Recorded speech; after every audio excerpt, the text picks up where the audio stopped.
Hi everyone, this is Mike Kramer of Mott Capital with a weekly check-in. On April 5th at 10 a.m. New York time, we'll be getting the ISM Services Index. This is expected to come in at 54.4, down from last month's reading of 55.1. Prices paid is always an important ingredient to these reports. Last month the reading was 65.6, so investors will want to continue to see this number moving lower, suggesting that prices paid in services are easing. And then, of course, employment will be a big number. That's expected to come in at 54. These numbers follow what was a fairly soft ISM manufacturing index, which came in on Monday, which all came in below estimates, 46.3 versus last month's 47.7, below estimates of 47.5. Prices paid showing contraction, 49.2 versus last month's 51.3. ISM employment down to 46.9, below 49.1, and new orders down to 44.3 versus 47 last month. So this will be an important reading because if there's another disappointing set of data points here from the ISM data collection, it could suggest the economy is really starting to see some slowing taking place.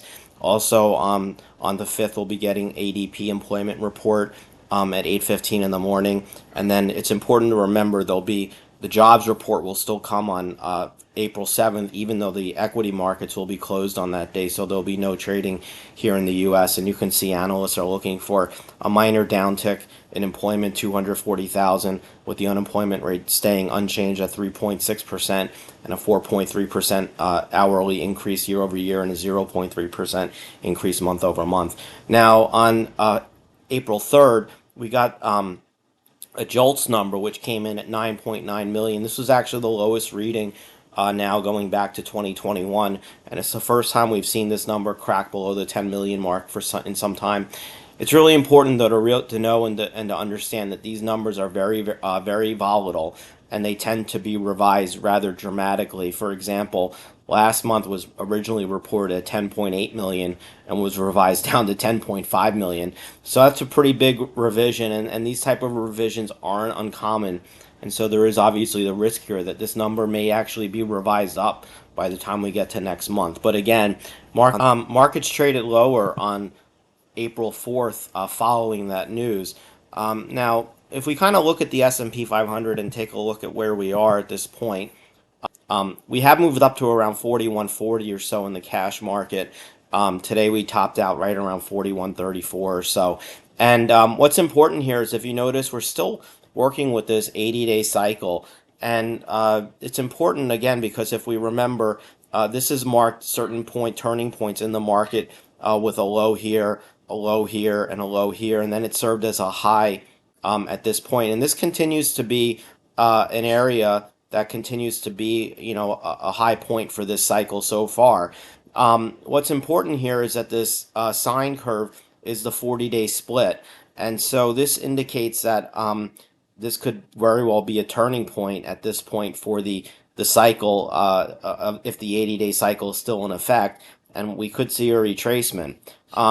Now, it's interesting also because we had the 80-day cycle and it was typically making lows, and then for some reason, in this period of time, it seemed to reverse. And this reversal came right around the time of the jobs report. And what's notable is that this jobs report, the jobs reports have been playing as pivot points for the market.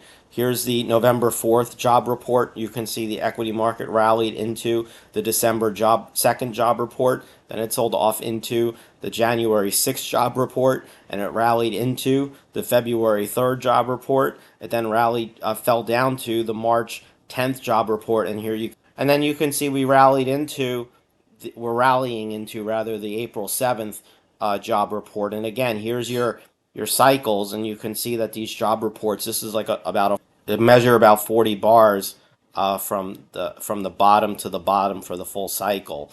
And so this is sort of lining up with what this is telling us from the 80-day cycle, because again, this would be the halfway point, which would be the 40 bars. So if you look at it from this perspective, this could serve as a turning point again, as it's been doing now since November. And of course, it may not, But certainly this is, something I think that's pretty powerful and something that really you need to be aware of. Certainly when we look at the S&P 500 overall, and there's a couple of things to note here in the S&P 500 currently. First of all, we had this uptrend that was in place off of the December 21st low. But if we were to draw this back now and go back to this point in time here, the October 13th low, and draw this off of these lows here, you can see that this comes up, and this was the low that we had broken back on mid-February, which was a bearish indication. We came back up, retested it, sold back off again, and now we've come back up and retested again. Also, what's important to note here is if you take the parallel channel here and you were to trace that along the bottoms and then go up to the top right there, you can see that we came up and also tested the upper end of the channel. So at this point, we've had a pretty healthy level of consolidation here, serving as horizontal resistance. You have the uptrend from here serving as resistance, and you have the upper end of the channel serving as resistance. Plus, we have the potential of this being a turning point with the job cycle and the halfway point of the 80-day cycle. So this is an important zone the next couple of days. Clearly, if we were to somehow manage to eclipse the February 2nd high, which currently I'm not expecting to happen, but if obviously that were to happen, you'd be looking at an index that could run to around 42 and a quarter to 4,300 pretty easily. But again, if this cycle holds and this marks a turning point, or the next day or two marks a turning point, it could be a pretty long way down into an early June, late May bottom. If this turns out to play out in terms of this being the next cycle here. If we take a look at the NDX, you can also see that the NDX is advanced up to this 13,250 region. And what's interesting about the NDX is that there's also a bearish pattern that's formed in here. Here you can see your first leg of your advance. This is off of the January 6th low, and believe it or not, I mean, this was the low closing price of the Nasdaq 100 back at the end of 2022, right there. And if we go from here, you can draw another trend line here, which shows you that this right now in the Nasdaq has what's called a bump and run pattern. These are reversal patterns, and typically it would result in a break of this trend line and then a drop down to support, with the potential for it to go through support as well. But it would indicate a decline back to around 12,200 to 12,300 at the least in terms of this. Now obviously a breakout again would be bullish above the trend, above resistance. You don't need me to tell you that, but again, you're then talking about 13,700 or so, with even the potential to rally up to 14,300.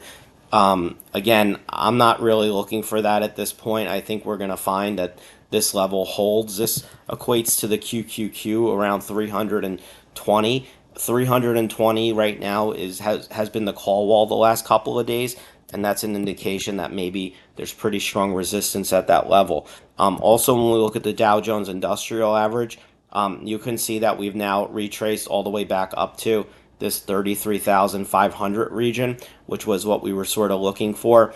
Again, if we think about this from different perspectives, there is obviously room for the Dow to rise to, let's say, 34,000 or so, 34,200.